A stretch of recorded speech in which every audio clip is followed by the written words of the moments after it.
There we go. Yeah, I know I've got no audio. Thank you there, Phil. Yeah, yeah, I was determined to get it right this week, but I blame it on Matt. You see, Matt called me up, and it was nice to chat to him on All Star, but and I was trying to look for the cow cam, which wasn't there, but it messed it up. But yeah, thanks there, Phil, for popping up and to tell me I got no audio. I got a switch on the microphone, which I switched off, but I also muted it within the program itself. So there you go. Yeah, just anyway, happy Easter to everybody. And you obviously didn't hear me say, good morning, good afternoon, and good evening, etc., etc., etc. But yeah, you just can't get the those two to run the net any good anymore. And if I forget, I'll say happy Easter to Gary. He did send me an Easter card on WhatsApp, so he's still around, and we look forward to seeing him again. But right, let's see. Before I go on anything else, who's actually on the list? There's a few of us there. That should be good. So I see Benno's there, so I can ask a question to Benno on All Star. Have you played at all with USB radio instead of simple USB? I understand you can use either, and USB radio has settings that might make a difference to things like squelch tail, etc. And I think you can tailor the audio and such like. Anyway, just interested whether you've played with USB radio as opposed to simple USB. Last week, the audio problem I had then, which is not the audio problem I had this week, which I sounded like a Dalek, which I don't think we're sounding this time. Right, let's bring this one up. Picture. Ah dear. We just had something probably trying to do two things at once, and I haven't got the picture right. Let's go to the screen. That's what I wanted to do. I had it all prepared at one stage, but if you look at the advanced settings within Windows 11, I think it's probably in Windows 10 the same, it decided to the Yeti stereo microphone to create it as a speaker, which is why I lost the sound last week. So now I've disabled that, so we don't get the problem when we boot up. So that was the problem last week. Let's have a quick look and see what came through on the phone. Probably I'm not. Yeah, it's Gary saying hi, Martin. And it's still pending is the. God, the only thing still pending is the arrival of a new computer, which should be here next week. I found a spare Leo Bodner LMB, surprisingly Leo Bodner in the Pluto, which I thought also damaged turned out to be working perfectly. Next issue was the damage to the USB-C to LAN converter, which caused. Let's go a picture of me rather than that. Damage to the USB LAN converter, which caused a short in the Pluto's power supply. Fortunately, the power supply had a short circuit protection. Once I removed the faulty converter, both the Pluto and the GPS sprang back into life, so a bit of luck there. Unfortunately, my two DATV receivers are beyond repair. I managed to source replacements. Once the new computer is in place, be able to reconnect the station. I've also been replacing the RX LMB for now, although it read more. Oh yes, read more. To do modifications. I plan to swap it all out with a modified spare. I'm not reading this for that is the story in a nutshell. Regards. So Gary's actually there. He can type quicker than I can read, and that's like. So thanks for that, there, Gary.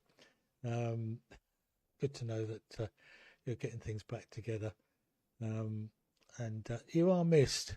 Anytime you're in a situation you can want to take over, not a problem. what else did I put on? I've done the stereo microphone. Rob VK3IE has been sending me all sorts of bits. The bit I wanted to show first, but I said I'd sort of publicise the fact that it's a long way off, but the DATV QSO party that they run or organise, how it's going to work or whether it's going to work. It's usually 24 hours from what I remember, and they try and link up QSOs from America, from obviously the UK, from etc.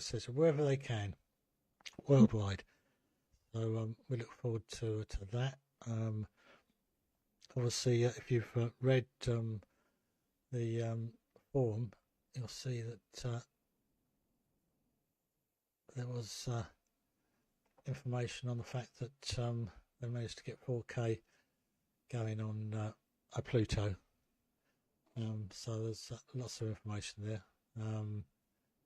So quite amazing pictures. Why they want 4K, I don't know, but because they can, I suppose, and I don't blame them for that. What else have I been playing with? Go back to the camera. And for Matt, if he's actually listening, it's all on YouTube, so you can always go and watch it back. So you don't have to miss anything, which you probably do. I think he's doing housework, so Matt told me. He's got to go in the house with a vacuum cleaner or something. I don't know. No, he's doing things. So VLF, I've been playing with VLF as I tend normally to do. And the loop aerial that John JTT played with, I had no luck with to start with. Let's go to screen 1 again. And bring that picture up. That was the loop, which is based around the rods from a tent, the flexible ones that you can join together and make a circle. And they're hollow, so you can put a wire round through, which is what I've done, and then fed it to the SDR. So if we go on to the next picture, I actually moved it because it seemed more out of the way than in the middle of the grass. That's what it's like at the moment, and it just happened to be this sort of thing that was growing. I don't know what tree it's supposed to be, but it seems to grow pretty fast. It was just in the right spot to a couple of tie wraps and things were there. More pictures. There you go. And I fed it, nothing very classy at the moment, with a video balun. So that wanders in, wanders off to and through my window. That's a bit of TV character, effectively 75 ohm. Then when it comes to the window, I needed to get through, so we've gone twisted. So that's fed into the shack and into the SDR, which is SDR Play RSPDX, and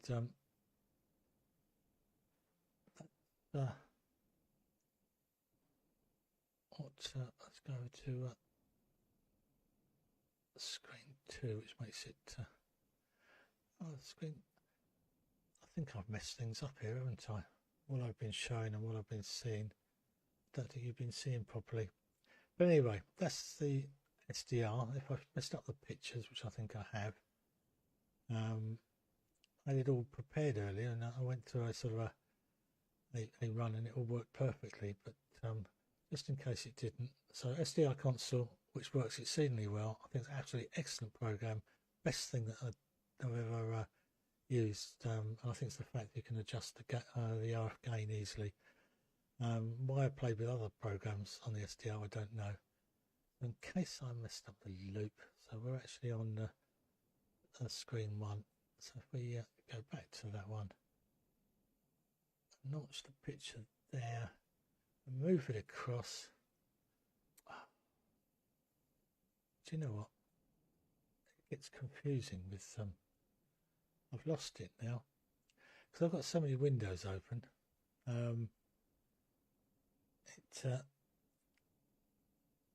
It doesn't seem to sort of work out for me. I get confused. I will get it right eventually. So that should be there. So if we click on that one, it should give us a full picture. That's what I want. If we move that over to here, that's what I should have done earlier. So that's my first test side of things. Then I moved it over to there, which is attached to the tree, which is what I should have shown you earlier, but I don't think I did. There we go, it's hidden in around there. That's just a single loop of wire and tie wrap to the tree, fed with the video balun, and a bit of twisted pair takes it through the window and into SDR console, which where we're looking at the moment, 18.1, is where the Russian Navy satellite, Navy communications usually there, but it's gone now because I've shown it up anyway. Right, that's an absolute mess, but you expect that from me. I don't know. I was mentioned to Gary, haven't I? There's a party. I think we're there. So this is hoping that Leon's there. So I'll put a test card up. I think throw it over to you, Leon, and normality will come back to the net from G, the KOE.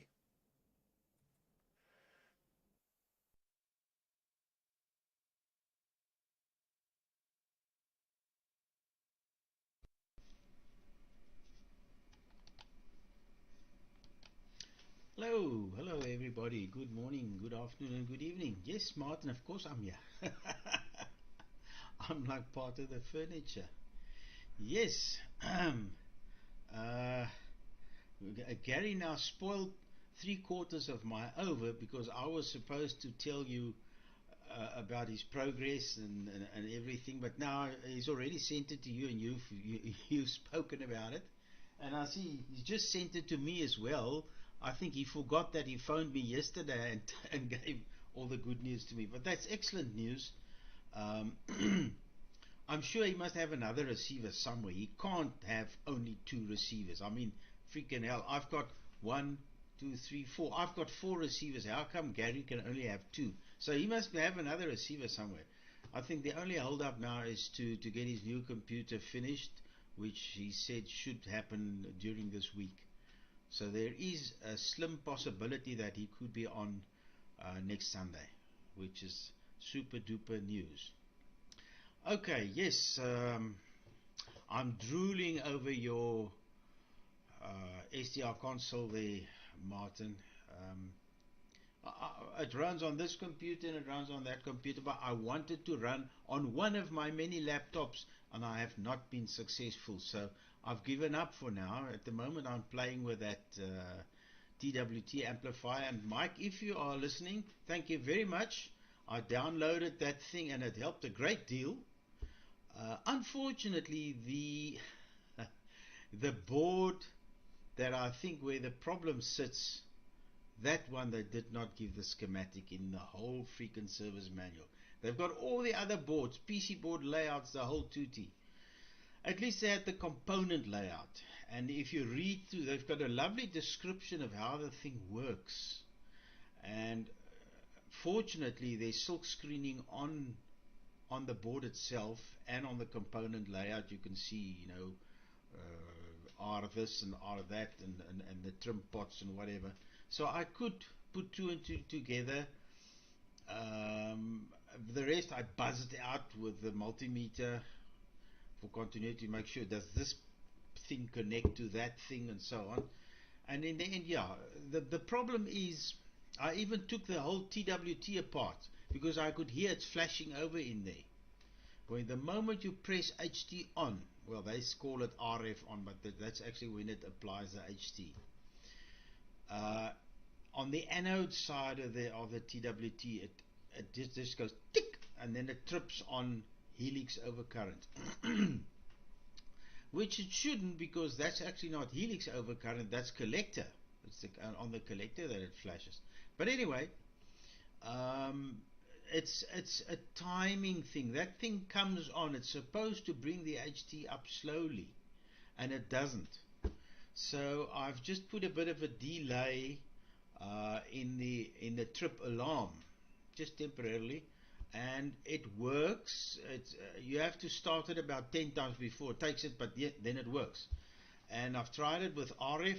It amplifies beautifully. I feed it with about minus 10 dBm, and well, my attenuators only go up to 5 gigs, and the output of the thing is N-type, so I had to go from N-type to SMA with a cheap Chinese adapter. That adapter gets freaking hot, you can't touch it, and then through a piece of RG400 to another SMA to N-type adapter onto my power meter. No, first onto a 20 dB 50 watt attenuator, but that only goes to 5 gigs, and then onto the power meter.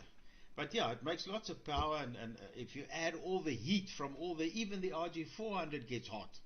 So there's lots of power coming out of that thing with the input of minus 10 dBm. So when you've got it started, it definitely works. So I'll read up more about the starting sequence and the delays, because I think the helix comes on first, or supposed to come on first, and then the collector HT. Because there's two totally separate power supplies for those two HTs. The one is 3.73 kilovolts, and the other one is 1.83 kilovolts. The collector is 1.83 and the helix is 3.73.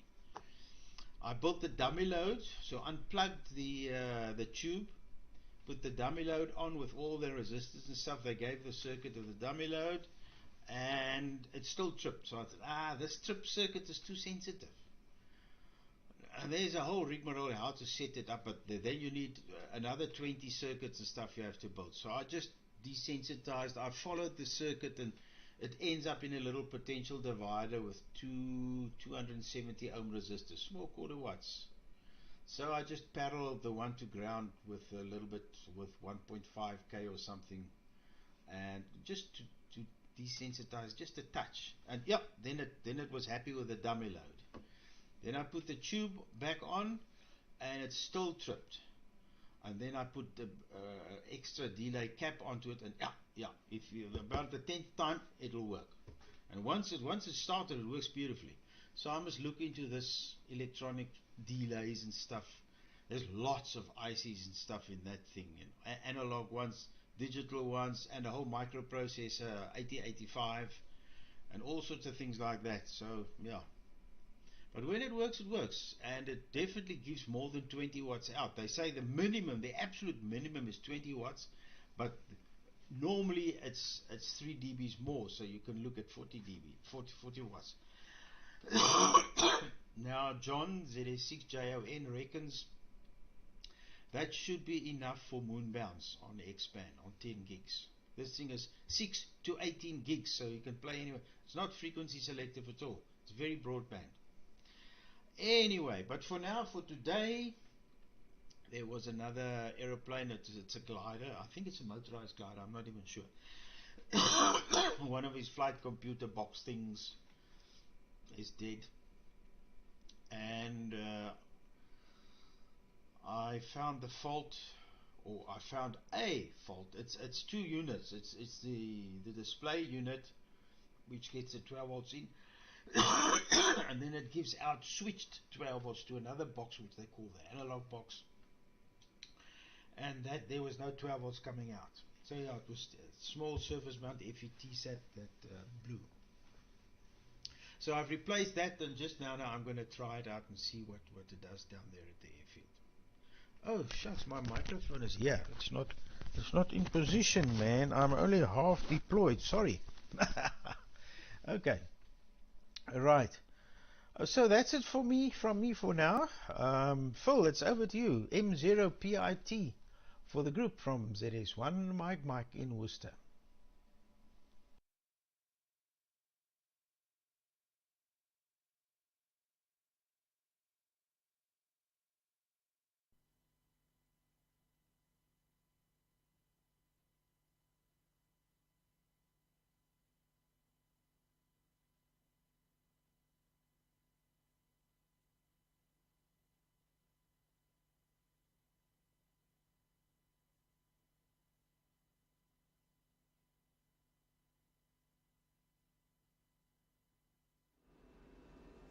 go. About it. Audio's a bit high. Right, good afternoon, good evening, good morning, and happy Easter to everyone.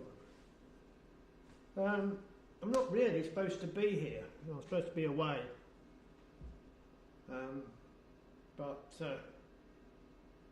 we had a delay with the customs documentation. So what that meant was that we couldn't leave on Wednesday. But as it turned out, it was quite fortuitous because the vehicle, I think you know, I'll just show you if I can find it. Here we go. So this old ambulance that we're taking on Monday morning, my co-driver Steve went out and started it, except he didn't start. Anyhow, the outcome was that the main battery, it's got auxiliary batteries as well, but the main battery was basically dead. It was totally, as we say in England, knackered. So it was a mad dash to a local store where we picked up a replacement battery, fitted that, and boom, up it came. Worked perfectly. But during our conversations, we realised that even though mechanically we checked the vehicle over, what we hadn't done is to check the lights, believe it or not, and when we tested those, we found that there was 3 bulbs that had gone on the front headlights. And then during testing I found that one of the bulb fittings on the headlight, there's a clip, and that was missing. So if you've got a bulb, the bulb wouldn't stay in there. So the outcome was that I had to replace the whole headlight, which wasn't a big job, but that's been done now, and we've got lights on it. So that's the reason.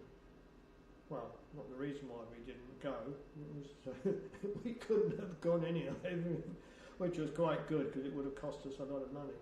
Because if we couldn't have gone on when everything was set up to go, like ferries and stuff like that, we would have lost some money. But anyhow, we're going Tuesday. The vehicle's fine. We're going Tuesday.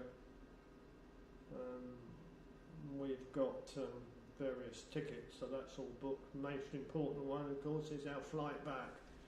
So we should be back on the about 10th of May. We're coming back. Anyhow, so that's that. Liam, you mentioned about your 10 gigs. Okay, I've never used 10 gigs. The most I've ever used is 3.5.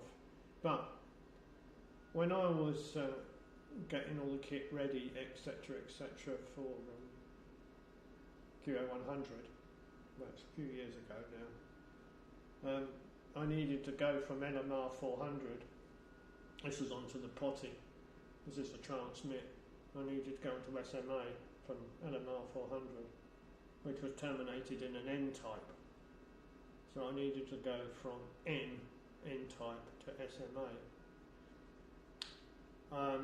And I went to the local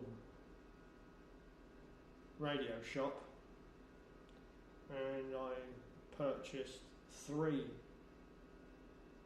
converters into SMA, and I fitted one of them and I powered up to go on to QO-100, and nothing appeared on the satellite. So I thought, oh, okay, fine. So I went to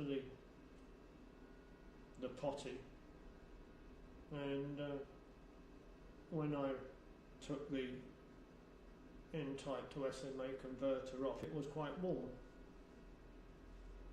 Well, that was interesting. So I put the next one on, and that was the same. Nothing on the satellite. Put the third one on, nothing on the satellite. Anyhow, so I came back and I tested these cheap Chinese N-type to SMA, and the losses in the at 2.4 gigs into that connector, the losses were 6 dB. So no wonder I wasn't getting anything out. No wonder why it was getting hot. But that's my experience on cheap connectors, when connectors getting hot. So that's that. What else have I been doing apart from playing around with ambulances? I've got, I think I did tell you, I've got a Pluto Plus, and I was going to do some experiments with it, and I decided that I was going to load Everest firmware on it and see if I can get DATV Easy working. Well, the outcome of that, I totally failed. I could get the firmware on, but DATV wouldn't have it. DATV Easy, sorry. DATV Easy. That wouldn't have it. So I started looking around for other firmware, which I found, and I loaded them. I don't know how many different versions of firmware that I've tried. I'm quite an expert in loading firmware onto this now. None of them worked. Absolutely none of them worked. I must have spent, I don't know, nearly 2 days playing around with this. And about a couple of hours ago, I was talking to Martin. I asked Martin what firmware he was using, and he told me. So I thought, well, right, Martin's works, so what am I, I will load this firmware on, which is version 5.16.2. So I loaded, that's Everest one, so I loaded that one, knowing that it should work. Didn't work. And it was just, I just thought to myself, I don't know why, I went to one of the configuration screens and I thought, no, this can't be right. It can't be that it won't work unless I've got my call sign in there. So I put my call sign in and it worked. So all this time, these 2 days, is basically the problem has been DATV Easy and not having my call sign in. Out of all the documentation I read, I'm going to need some more power. I don't know what's going on the satellite, but there's a massive broadband signal going up there. And let's put some more signal into it. That's better. Sorry guys if anybody's missed my signal. The PA's getting warm, and that's what happens when my PA gets warm, the game goes down. Anyhow, so the outcome was that I needed to put my call sign in DATV Easy. And it worked fine, it works perfectly without any problems. So now I've got that far. When I come back, my next experiment will be to use DATV Not So Easy, but this is the command line one, not the GUI. And I'm going to be using that, and the object will be to stream from OBS through Not So Easy into the Pluto Plus. That's the object. Anyhow, but that won't happen until early May. So it's a big long waffle from me. Oh no, that signal's gone off the satellite. That's a big long waffle from me. So who's next on the list? Benno. Right in, Benno.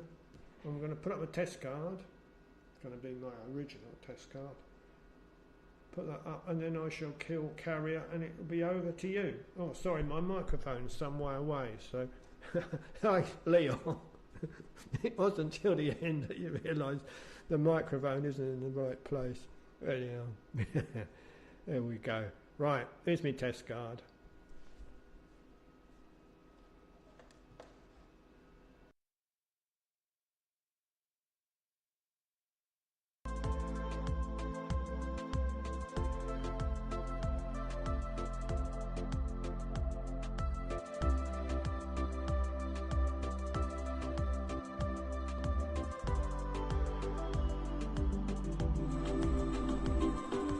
Hi guys, I pumped it a little bit up for Nigel. Hi guys. Oh, I pumped it. Let me turn a little bit myself down. Yeah, microphones. Mine is still over there, but I should clip on maybe one here.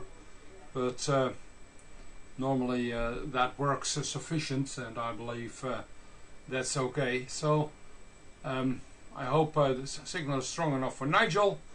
A little bit over the beacon. Thanks Nigel for the report. Yeah, well, hi guys to all the viewers in the Far East, the Far West, the South and the North. Happy Easter obviously for you and your family. I see I didn't clean up my shack on the background. One of the cupboards still open. Well, let's close that one. At least looks a little bit more tidier, because it's a real mess in my shack at the moment, doing too much different projects besides doing some work outside, because we have marvelous weather over the last few weeks now, but and Thursday it was finally a little bit rainy. And I decided to clean the solar panels on the roof, which is a nasty job, and I already found that my legs are still hurting after 2 days being on the roof for a few hours. But yeah, I'm not 20 anymore. But anyway. The solar panel is doing a little bit better, but as expected, it is marginally seeable on the upbrings of the how much the solar panels will bring me power for each day. Yeah, I'm not sure what's happening on the satellite. Someone is really messing around those two Spanish stations. I think they are someone is playing there, but yeah, I think as long as he knows what he's doing, it will solve it eventually. What else to comment on? Yeah, I have a Pluto Plus working already for 3 years or so.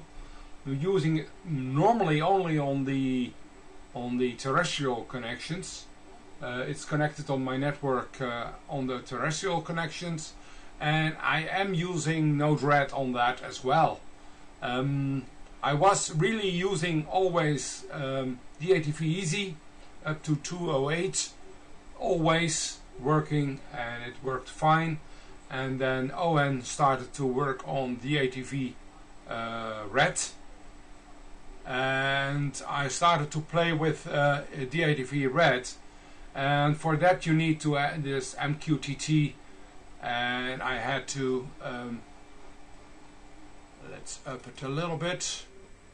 For MQTT you need that to modify obviously the Plutos, the firmware in the Plutos, and I also did it on the Pluto Plus, because also the Pluto Plus has its own MQTT firmware, and after that I never got DATV Easy working again on the MQTT. I didn't really needed it. Note DATV Red did everything I wanted, but I tried later on to play with DATV Easy, and I never got it to work on the MQTT firmware, and I'm not sure why. On the other side, I also know there is all kind of small problems with OBS and MQTT, and DATV Easy, and so I decided to stick with DATV Red, which just works on my computer, and I stick with that and playing with that with all the options and the possibilities. It's basically doing more than I need at the moment. Yeah, that's about the Pluto Plus and its firmware. Yeah, I don't know anything about TWTs, Leon, so I cannot help you there. I really hate this high power stuff, high voltage stuff. I think 24 volts or 28 volts is more than enough to work all the systems, but I also know that TWT is doing great stuff, and I know they are up in the sky and doing a lot of power for a little effort. Well, little effort. If I hear your problems, I think that's already a lot of effort you have to do. But if you get it to run, it will produce much better signals, obviously. It's a very fine linear system, at least. Yeah, what else to comment on? Nothing much. Doing some small projects. What I did over the last few days, I found out, well, first of all, I have a bag of Arduino Nanos. Everyone probably knows those. Arduino Nanos, very small, USB input, simple processor, easy to program, and it works. So I had a bag about 10 pieces of those, which are all damaged during some programming stuff, which I made 90% I made mistakes myself, and it has to due to putting voltage from the computer to the USB port and connecting the Nano to another 5-volt source from a different spot, or even getting different voltages in there. Well, that damaged those most of those Nanos, and I found out, well, they all pretty much have the same computer driver, which is the CH340. The guys who knows these kind of things, they know what I'm talking about. They all have the same chip with the same chipset, CH340. Well, that one comes in various versions, ones with and without crystal needed. So that's, well, kind of simple, but at least the 16-pin chips are all having the same footprint. That is what I thought. And I have found that these 5 Nanos have some kind of 16-pin CH340 driver chips, but they are not the CH340 chip, and I have still no clue why. I also found some other things wrong on the board, meaning there is no diode in the 5 volt, so you can actually short out the 5 volts if you do it wrong, and that's why they break. Well, a lot of things I already found out, but the strange thing is I have here 3-4 still usable nanos where the processor is working, but the USB driver, which was CH340, is not compatible with any CH340, and then I'm completely lost. So it's probably worth for the bin.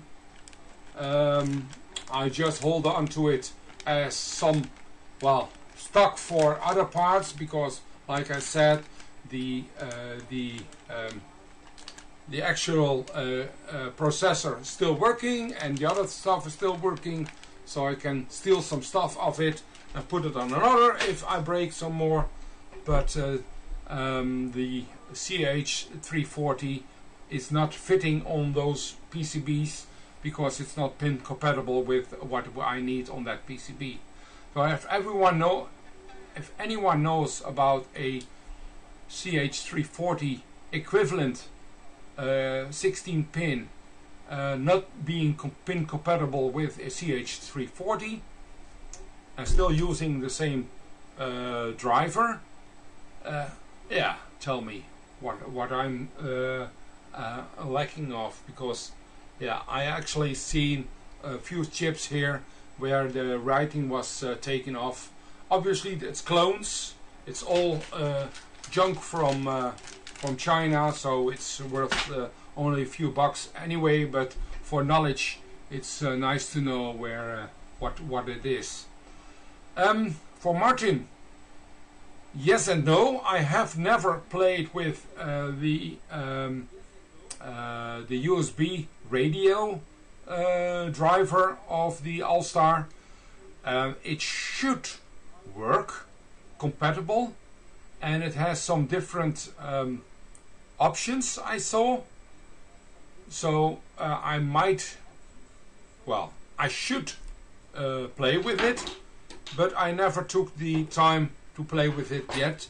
I only using the simple USB driver, and because that one just works for me, and I never had the need of getting myself into another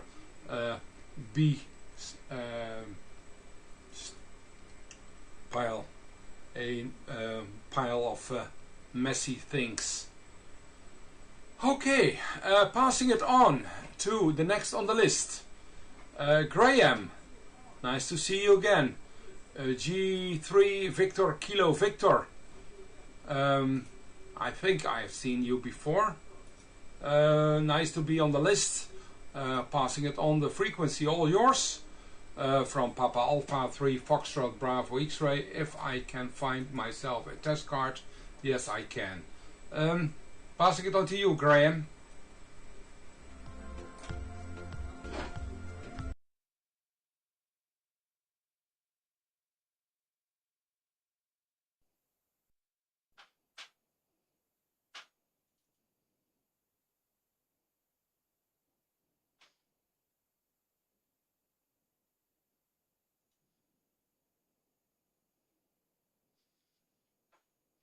Right, see if we have any audio.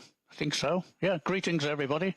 First time I've been on the net. I think I've worked some of you before on one band or other. So I thought it was about time I joined in. And when I saw Leon with his trouble there, it reminded me of something at this end, which I will point out in a minute. But anyway, very nice to join you. So it's a bit quiet on the net tonight. I'm glad to hear Gary's sorting all these problems out. It sounds like a monumental problem there, that electricity they have down there. Yeah, listening with interest at all the comments. The light's a bit bad in this shack, so we'll have to improve that. Yeah, I'm located not far from Worcester, Leon, 20 miles from Worcester, but not the one at your end. Worcester in Worcestershire. It's about just to the northwest of me. I mean, in Cheltenham. Right. What else have I got down here? Yeah, comments on your plug and sockets there, Phil. Yeah, I know what you mean. I avoid Chinese plugs and sockets. I operate on quite a lot of the bands with fair amount of power, and I can see how that happened. I think certainly do all sorts of damage when you've got something with that sort of loss in the middle of your line there. Anyway, I'll just put something on for Leon just to let him know what I was thinking last week when he was on. If I can generate it, there we are. It's got me in front of it. I can't switch me out unless I switch the camera off, and if I do that, it might go out of sync. But yes, there's a homemade one, Leon. 1994. I can move right out the way. You can see it if I go the other way. Yes, 1994, homemade, so it's not too difficult to mend. I say that it took me nearly a year to make it. I had the tube, and 2 other people made these as well at the same time, and I can well imagine what you're trying to do there.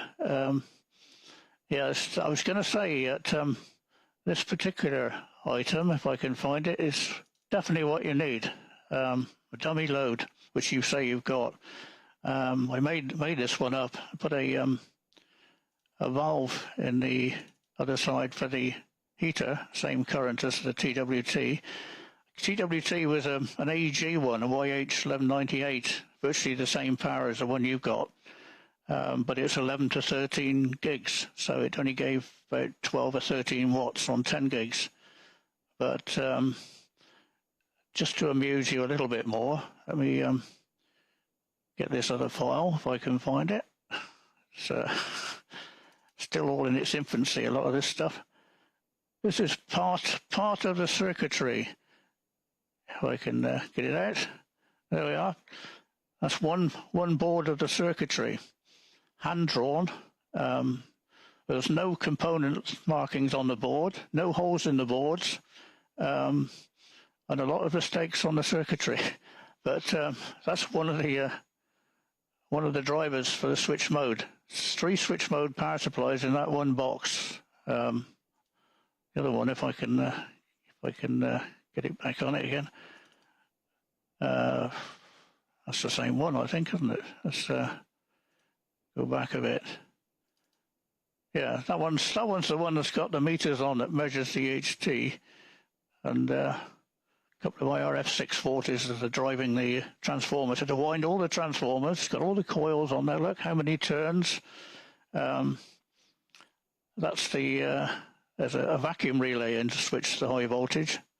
Somewhere buried in there is the helix current, but there's a few mistakes around the circuit there. And the other bit of it is, if I can find it, that one there. That one's the board with the timing circuit on it, which is that bit, 3-minute timer, and it won't enable until that 3 minutes passed. And then you've got another pulse generator there, pulse width modulator, and then a double wound one. There's actually 3 power supplies plus the 6.3, and they're all put in series, not the 6.3, but the other ones, to generate your 3.75. And I can show you a bit of the. I can go and find it. A bit of the. That's through the side of the thing with the. You see, you haven't got far to go to kill yourself with 3,500 volts on there. That's what's on those line there. That's the. I think that's the timing circuit to make it trip. But yeah, the resistors. Let's go back to the main one. If I can get it to appear. There we are. Yeah, the dummy load was got tags so you can increase the helix current to 1 milliamp at a time. So that's how we did it until we got the trip right. And you can adjust, if you're careful, you can adjust the 4 kV with that knob in the middle. No, that's the helix current, sorry. The 4 kV is on the back panel of that meter, so you wear rubber gloves and rubber boots, I think. But I had it running for 10 years, so let's go back to the shack. I had it running for 10 years, and it arced over a few times. It blew one of the IRF 640s once, and that's the only problems I had. But I did take it out portable twice, but not in the rain. So there we are. I'll put it up what I'm actually using, just for everybody's knowledge. Where are we? that's what I'm using at the moment. Your standard sort of setup with a Pluto, and I'll show you the dish in a minute, or dishes. I got 2 dishes. If I can find them. Where are we? That's the transmit dish. It's a mesh dish on 2.4. It's got doesn't have potty. It's a circular. That's a bit of drain pipe in there. It fits the same hole as what was in the original supplied. Well, not supplied. The original feed, but the feed's been redone inside of another bit of drain pipe, and it's a circular feed, very similar to a potty, but it's just 2 circular plates. And the receive dish, if I can find that. That's the receive dish, which is a 1.6 meter spun aluminium. And there is 40 meters of cable on the TX dish, with the PA just underneath the dish, and there's 50 meters of cable on that dish receiving. So unfortunately the house is on a slope pointing the wrong way, so I had to go right down the end of the garden with the dishes. So anyway, I won't ramble on too much. Let's give you a picture of the that's the PA on the top with the power supply. There's a 900 watt power supply underneath, and it's a conduction cooled one, would you believe? It's potted. It's modern, it's not an old one, but it gives 30 amps at 28 volts with no extra. It's 95% efficient. So there we are. That's one of Saro's PAs. I think that's what several other people on the net use those things. So, but that's been working for quite a time. Anyway, I'll put it on round to go to now, back down to Martin, and hopefully it's all coming out okay. Let's go back. Let me go back to the. I can pan through different arrangements here if I can get rid of the. Just a second. That's yeah. I've got 2 or 3 different arrangements of the display, depending on how much I want to show. And I've got that one as one may have seen with me on. And then I'll go back to the test card, and then back to Martin. Hopefully it's still. Oh, I'm not running too much power actually. I've got the power down fairly low. It'll run over. The PA will run over 200 watts of power, but not with video. Run 80 or so. Right, back to Martin. KOE. I'll put the test card on, and back to you, Martin.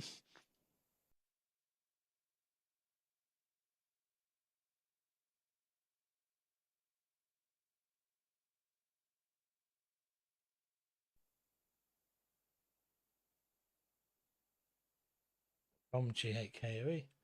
To make sure I've got some sound, as I seem to mess up the sound settings quite a lot. I didn't lose anything at all of your picture. I did notice it was not ginormously strong. Probably could have done with a bit more. I think you were running 3/4. I've tended to run 2/3 for those that might not have a big dish as such. I'll probably find that I'm getting myself back 5.6.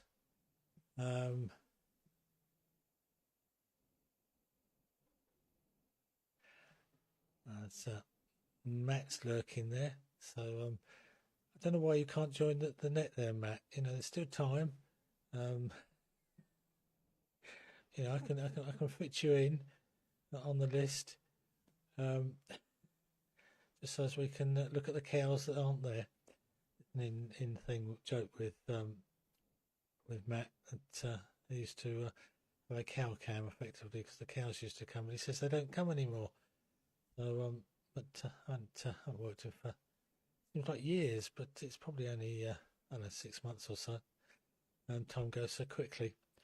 Well, that was yeah, your pictures, Graham, absolutely quality wise perfect, absolutely no complaints at all. You said it was a bit dark, yeah, maybe a little bit dark, but the sound was good. It was, yeah, really good all round, and the all the bits and pieces that you were showing there. Be interesting what Leon's got to say in a minute. I don't like high voltage stuff. I think I used to play with 2.5 kV at one time, and that was because I was young and didn't know what I was doing. But the only thing I still remember I never got a shock with that, but I was running another piece of kit with a YD1270, which is like a big 2C39A, and that was in a nice cavity. It was a gold-plated cavity arrangement, and I had the power supply connected, but I hadn't put any resistors to bleed away and I went to change the actual device, unplug it, and I still come over in a cold sweat every time I think about it. I was in the garage, standing on concrete, and yeah, we didn't do that again. But anyway, that was a 77 PA that I had. Came originally from GWM Radio in Portland Road in Worthing. Surplus shop that used to get loads of bits and pieces. Right, Benno. Well, I thought if I mentioned it to you there, Benno, that you'd go away and actually try these things for you. Yeah, I'm going to give the USB radio a try. I suffer with, I don't think you necessarily do, with squelch tail on the crocheting radios used on the Shari node that I put together, having watched a video from a well-known site. But that works perfectly, apart from getting a little bit of squelch tail. But I think one can make some adjustments. Certainly can make some adjustments on the audio, which might be worth doing. And I will publicise again.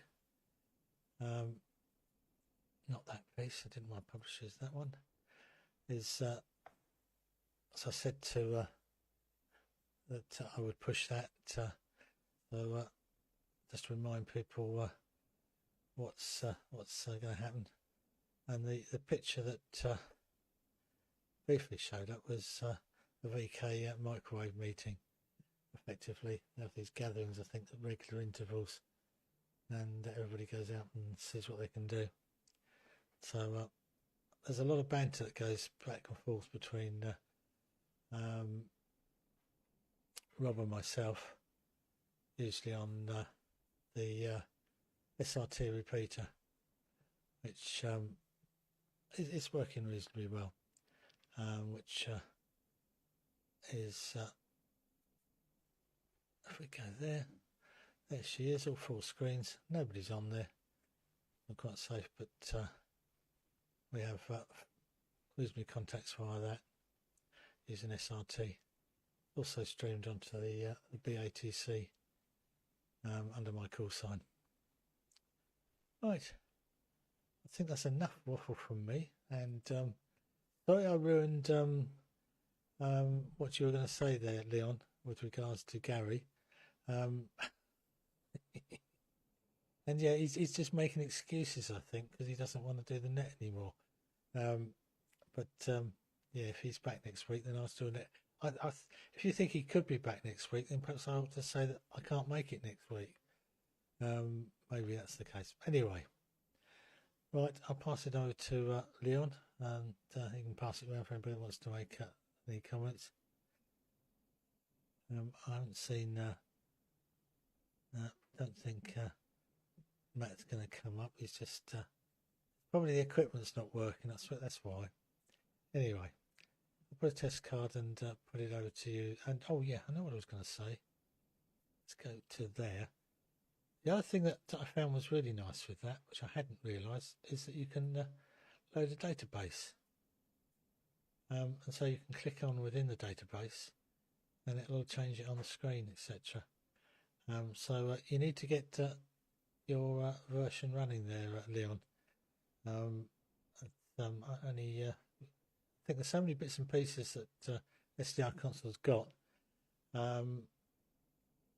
Anyway, we'll get rid of that. The Russian Navy is coming to life, which is that one is. Anyway, right, let's go back to me, the camera, and we'll put up a test card and put it over to you, Leon, to talk about power supplies. Perhaps you want a copy of the circuit diagram, might be of use, even though it's a different one. Might be helpful. It says, I do like hand-drawn circuit diagrams. It's just got something about them. Me anyway. Right, test card, and it's all yours, Leon, from GHKE.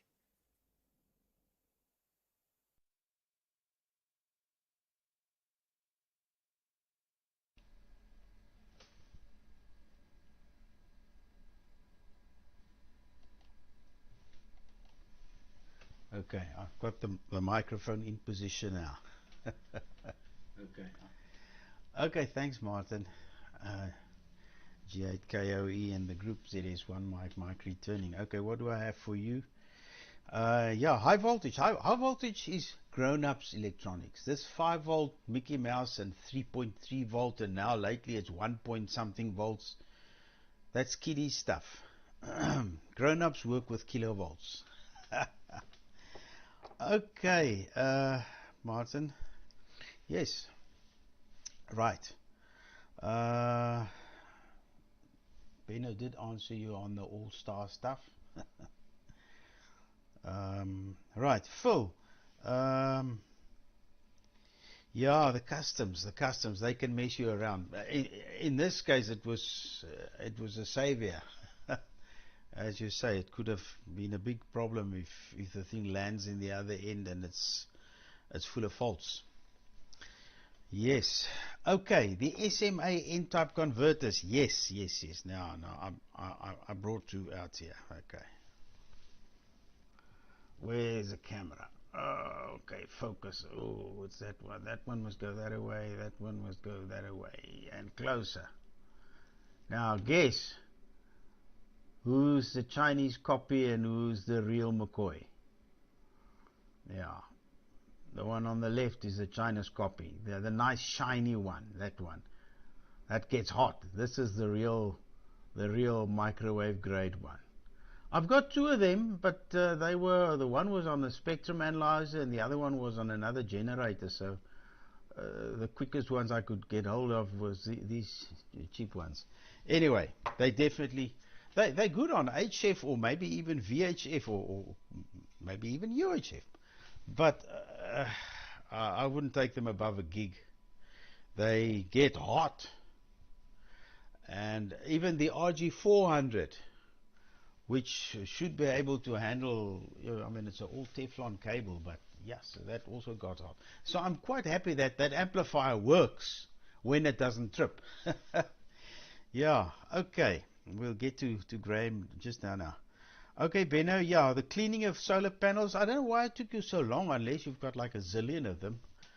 You just take a sprinkler, sprinkle it, and a mop, and just mop them to get there, because the dust sticks to it. You know, you can't just hose it down. It doesn't work. You've got to mop them, and then just rinse them off, and yeah, it shouldn't take you days or hours. As I say, unless you've got like a whole solar farm. But I mean, like 18 panels or so, it shouldn't be too serious. Anyway, the nanos, Benno. I stepped into the same goo, but I made a discovery. I had a bag full of them. Take a new one out, program it, play with it, and all of a sudden, it doesn't go gadunk. It goes gudoo when you plug it in. Gudoo. And you take a new one, gadunk. Yeah. And you program it a couple of times and it's gudoo. What the heck? Then you just go to another piecer and it goes gadunk, and it's fine. It's drivers. There's nothing blown on your nano. It's a freaking drivers. And because there are at least two different chips that they use in those things. Depends from which province in China it comes or something, I don't know. But yes, out of my whole bunch, there was only one that was really faulty. And that I just put straight into the bin. All the others, if they don't work, I just go to another computer. Oh yeah, this one programs it. So yeah, I hate USB with a passion. Okay, that's that. Nanos, cleaning solar panels. Okay, and the TWT amp, Graham, fantastic. Now that's now a guy with guts. That's a grown-up. To build a thing like that, I mean, and with switch mode supplies, yeah. This one of mine, gee, it's what digi what? Let me read the name again. Where's the manual? Oh here.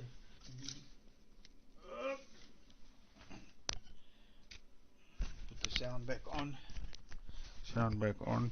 This is Logimetrics, not Digimetrics. Logimetrics Incorporated. Wonder if they still exist. It's very modern. All the displays and stuff is 7-segment. It's digital, well, not 7. It's alphanumeric displays, digital displays. It's got a small mains transformer that drives 5 linear supplies, including the filament, which gets rectified, smoothed, and electronically regulated, floating at minus so many kilovolts. Then some of the 12 volt and 5 volt stuff is floating at mains potential, because that's the drivers for the 300 volt DC rectified mains to do the main chopping for the kilovolt stuff. And the rest is also low voltage ones for the computer. It's got a proper 8085 computer and everything with zillions of logic ICs. And the coupling is with optical fiber. From the HT board to the computer and stuff to control everything is with small lengths of optical fiber. So it's very advanced and very, very well thought out, but it's very finicky. They obviously want to protect the tube, because I believe those tubes are quite pricey. So it must just have a sneeze and it must stop, making HT. This one has got a 2-minute timer for the filament. I normally let it soak longer, but anyway, the official time when you switch on the mains, it just says power off, and then you press power on is in one of the software buttons, and then it starts with a timer. It says timing 120 seconds, and when it gets to 0 it says standby. Then you press RF on, which is actually HT on. And then there's another 4 buttons at the bottom, but I've got the picture here somewhere. I don't know whether you were here the other day when I showed this lot, Graham.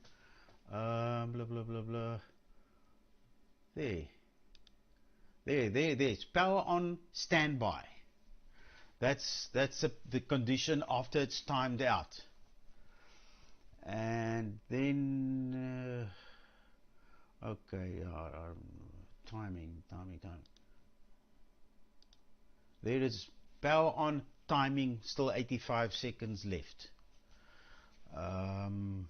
And so on, it goes on. And then when it trips, do I have that one here?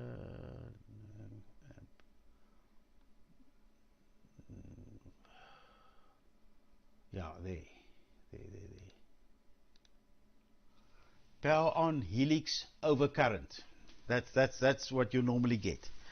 So, because there's 2 little relays as well, and I heard a click, and I said, what's this? No, it's not the relays. It's actually inside the TWT, which is in a long metal housing bolted against a huge heatsink. So I took it apart. You can't really see the tube because it's got a whole row of magnets all around it. But I switched it on like that, and I could see a little flash there at the anode side. It's through silicon. It's all embedded in a sort of semi-clear, translucent silicon. So I said, okay, it's flashing on the anode side. And I also checked the way the HT ramps up. It's almost instantaneous. And if you read through the description, as I say, that they've got a lovely description on how the thing works, every component, what it does, and this delay and that delay, and there's a 4-second delay and a this and a that. So either the helix voltage must come up first, or the collector wire, I can't remember. But anyway, so that's where the problem lies. Because once it's running, the tube is fine. They're not very efficient. It consumes about 250 watts to make, say, 30 watts of RF. But the gain, it's got lots of gain and lots of bandwidth. I mean, look, it's 6 gig to 18 gig. So yeah, it's nice when it works. But very, very well done on that one. Mine has only got 3 wires to the tube, Graham. The 2 filaments floating at minus 3000 odd volts, and the collector one at minus 1000 something. And the case is the helix. In the manual, there is provision for another tube that has a anode as well, and they've got a separate little anode board. They show you how to connect it up. I've got three of these amplifiers. This is the only one that does 10 gig. The others are what is it, 2 to 6 or 2 to 8 gigs or something like that, whatever. They lower, or is it 5 to 8 gigs? Yeah, that's what they are. It's the same number, the same model machine, everything. It's just got a different tubing. But some of them, I noticed, have got this extra little anode board, so it's obviously a different TWT. But yeah, very, very interesting. I've never worked on TWT stuff before. I've worked on much higher voltages. Our TV transmitters used to run, what did they run? 10 kV, 12 kV at a couple of amps, because the output was 12 kilowatts on VHF.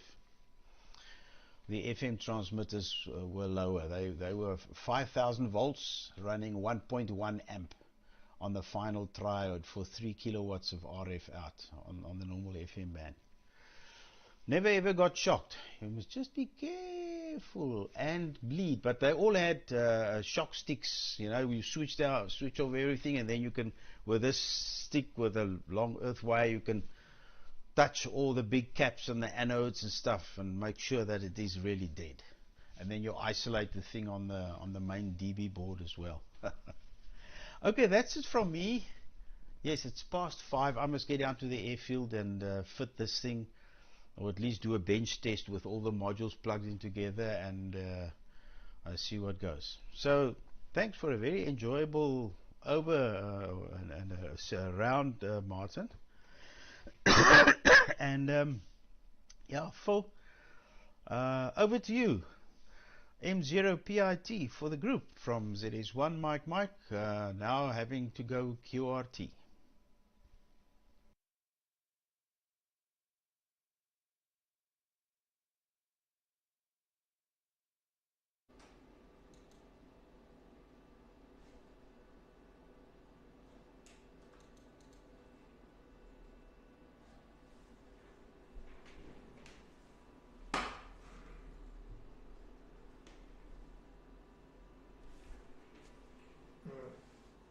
There we go.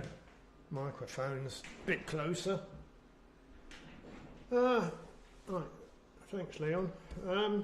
Graham, welcome to the Worldwide Net. That looks like a fantastic project, I must admit. Yeah, quite a fantastic project, and yeah, the workmanship looked really good. And that type of voltage, you can't have any bits floating around, that's for sure. But there we go. Leon, 3.5 kilovolts. I mean, that's kiddies stuff. That's yeah, that's not big boy stuff. I showed it last week, or you asked to have a look at it. But there she is. This is what we built. 32 kilovolt at 10 amps. One of these PAs would kick out 250 kilowatts of RF on the medium wave band.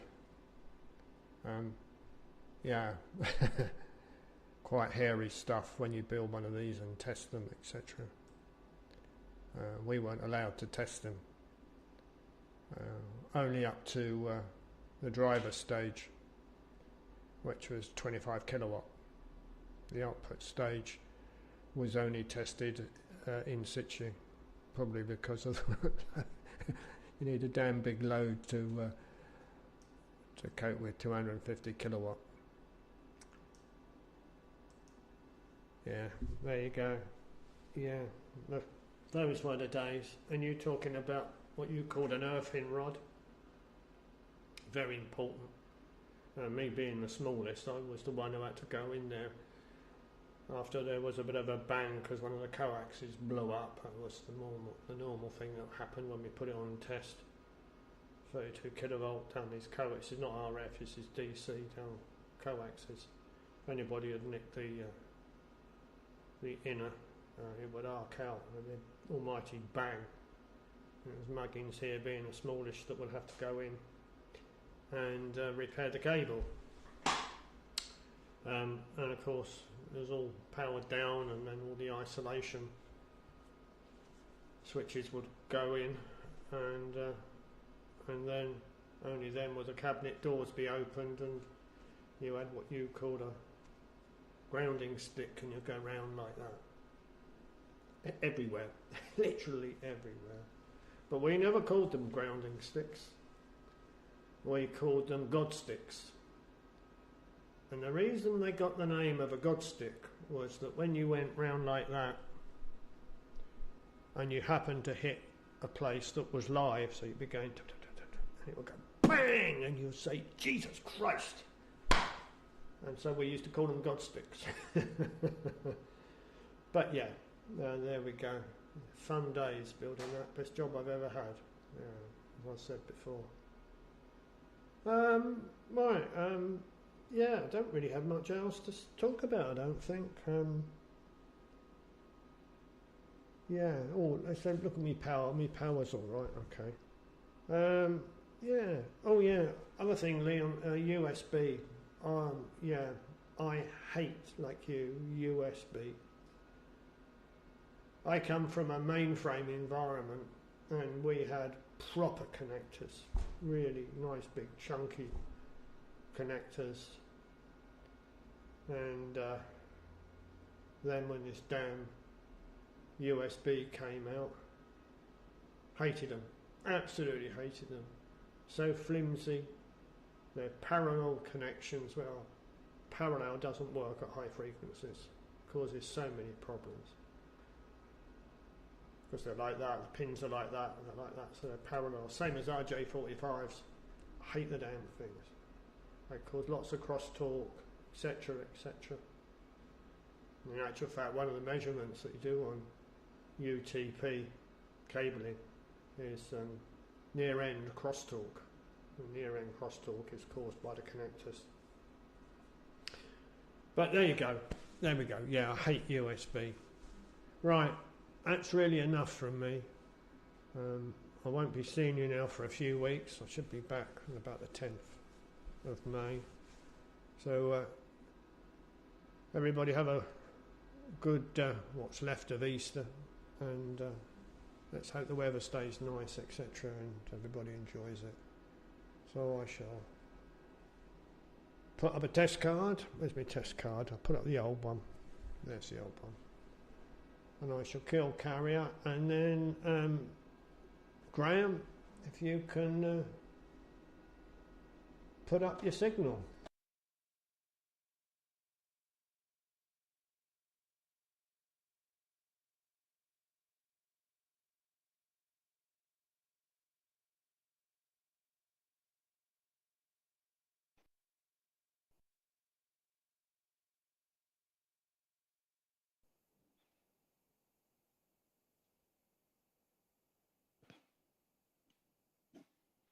All right, turn the power up a bit. So it should be okay for all the people that are having trouble copying me.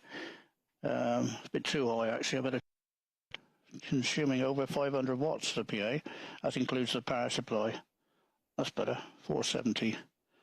I monitor the wattage going to the power supply of the PA because the PA is quite a long way away from me.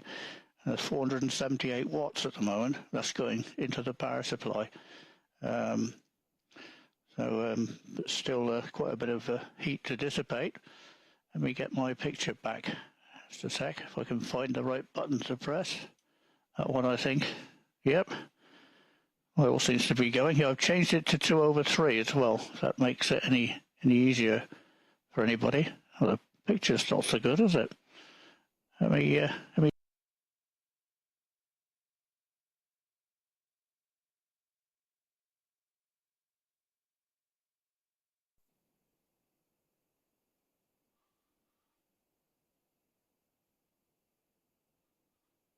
Right. It hasn't made any difference. Probably because of the bad light. Yeah, there's a okay from everybody, and yeah, I got Leon's gone, and I presume Benno was going. That's why I was put after you, Phil, I think. Yeah, it's over 40 dB gain on this TWT. It takes 4 amps at 24 volts into the power supply to run it, so it's not too bad. But it's only giving 13 watts. It's a 25 watt tube, but it's 11 to 13 gigahertz. But 13 watts was a lot when I built it in 1994. But I've gone solid state now, but I've come down in power. I've got about 8 or 9 watts coming out. That's some of the kit I built in the back. Everything's in 19-inch racks. So on the left in the corner, you've got the 3 centimeters, and that big light box that's lit up. And then there's a 40 amp power supply on the top of the rack below. And below that is a 50 watt 3.4 transceiver. And in the middle there's a KX3, which is works on the IF. And the computer has got various, I think it's a Perseus on it on that picture, which is on the IF of the K3. So I can see what's going on the microwave bands. And just below the word Cheltenham there's a box that selects whichever transverter I want. There's got 6 positions of a dummy load on there. And then on the top is a 5.71, which is precariously on the top, sideways on. And then below that is a 20 watt 1.2 gigs transceiver. And below that is a 250 watt PA, solid state. And below that is a 60 watt 13 SEM transceiver. Most of them are locked to 10 meg reference. There's one that isn't, I think. And then there's a load more around the corner, around to the right-hand side, and a load of test gear off to the left side, and some more equipment, and then some more on the opposite side of the room. So there's a hole in the middle of the room, but can confer with what Leon says. That, if I can get it to show up, that works up to I think 12 gigs, or is it 18, something like that. But you won't find them at surplus places you won't find them at Chinese places for £3.50. I think in the Farnell catalogue they're nearly £50 each. But I was fortunate to find somebody who had a bucket full of them, so I grabbed them while they were there. And that's the switch they use in the TWT. That's vacuum relay to switch the high voltage. So managed to find a source of those in 1994 at Longleat Rally. So there we are. Anyway, I haven't got much more. Nice to have a chat with everybody, see what everybody's up to. Thanks for all the comments on the chat pack, by the way. Very difficult to quite read that at the same time as operating the rig. But I can show you a bit more of what I've built somewhere, I think. If I can find it. Where are we?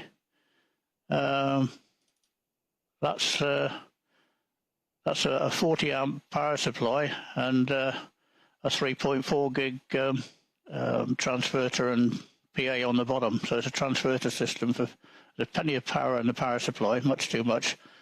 That's one thing I've built. And then what else have I got here? Let's have a look. Let's see. Where are we? That's if I can find it. Yeah, that's the big PA for 23 SEMs. No transverter in there, it's just a PA. And then what else have I got? That's 3 SEM made out of a DB6NT kit. That's just one 1 watt transverter. It's got a phase locking on the bottom to lock it to not to GPS, to an oven oscillator. Somewhere in here there's a 3.4 one as well. I can find it. Yeah, there, I think. That's another 3.4 one made out of a kit. It gives about 6 watts. There's a 6 watt PA on the bottom. So I've got a fair amount of kit for, well, I've got all bands up to, from top band to 24 gigahertz. But there's a great lack of activity in the Severn Valley. So well, back to the shack. Righto, I'll say cheers to everybody. It's 26 minutes past 4. Nice chatting with you. Interesting to see what everybody's doing. Hope your trip goes okay there, Phil. Good job you didn't go off with those lights not working. That would have been a tragedy, that would have been it. But anyway, hope that all goes well for you. And Leon's gone, so cheers to everybody, and just back to Martin. I'll put the test card back, and away we go. So maybe see you some other time.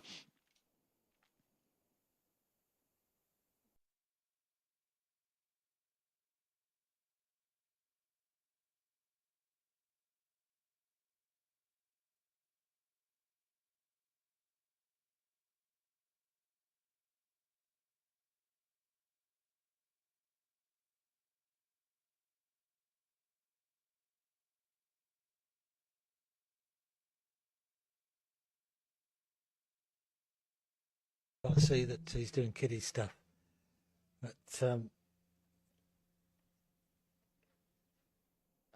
nearly caught me out there. Well, excellent, Net. Absolutely enjoyed it. Really good. And yeah, so looking at the construction there, Graham, yeah, it's way beyond my construction. It looks absolutely excellent. So and yeah, do pop up again and so even more. Thanks, Matt. Green one. So I try to read the chat and such like. And to Matt, if he was to cut the grass, then he wouldn't get the problem with his dish moving. That's my my suggestion there. Anyway, I haven't got a lot more to add, but maybe next week who will be running it? We don't know. Probably me, but if Gary wants to run it, more than welcome. So I'll say sense to everybody. Thanks for popping up, and I wasn't sure that it was going to be successful Easter net, but absolutely superb. Lots of interesting bits and pieces. I must try and do better for next week. So 7 threes for now, and I'll close the net, put up a the usual test card, and catch you all next week from G8KOE.